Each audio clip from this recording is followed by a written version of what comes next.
આય વયમ નમઃ. સૌને જય શ્રી કૃષ્ણ, રાધે રાધે, જય જગન્નાથ. આજનો આ પાવન દિવસ અષાઢી બીજ. સૌપ્રથમ આપ સૌને અષાઢી બીજની અને રથયાત્રાની ખૂબ શુભકામના.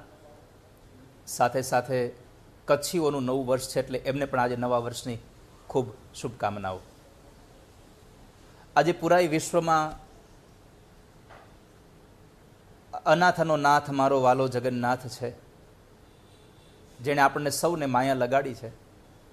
એવા ભગવાન જગન્નાથની દિવ્ય આજે રથયાત્રા શોભાયાત્રા જ્યારે નીકળી છે. આમ તો ખાસ કરીને આપણને કહેવું ગમશે કે આજની રથયાત્રા એટલે પરમાત્મા પોતાના ભક્તોને, જેમ ભક્ત ભગવાન સુધી જાય એના બદલે ભગવાન પોતે ભક્ત સુધી આવીને સૌના મનને આનંદિત કરી રહ્યા છે. આજનો દિવસ બહુ પવિત્ર છે.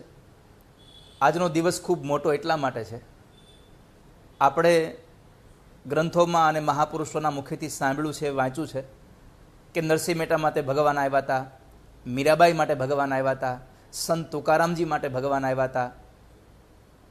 તો અનેક ભક્તો માટે જ્યારે ભગવાન આવ્યા હતા.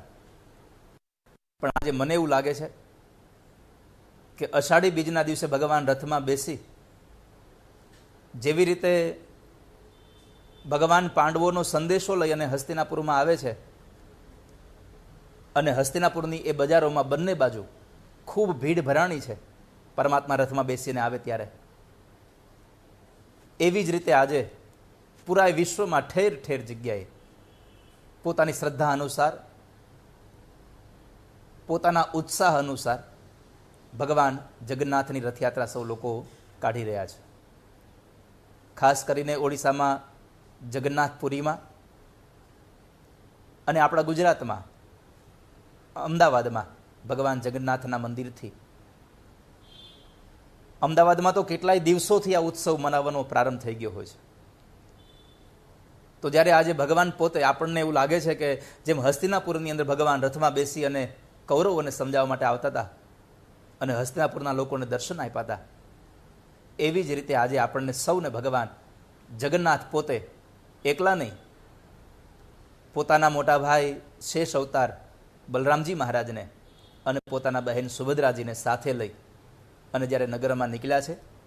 આજનો દિવસ અતિ પવિત્ર એટલા માટે છે કે ભક્ત ભગવાન પાસે જાય એ બહુ સામાન્ય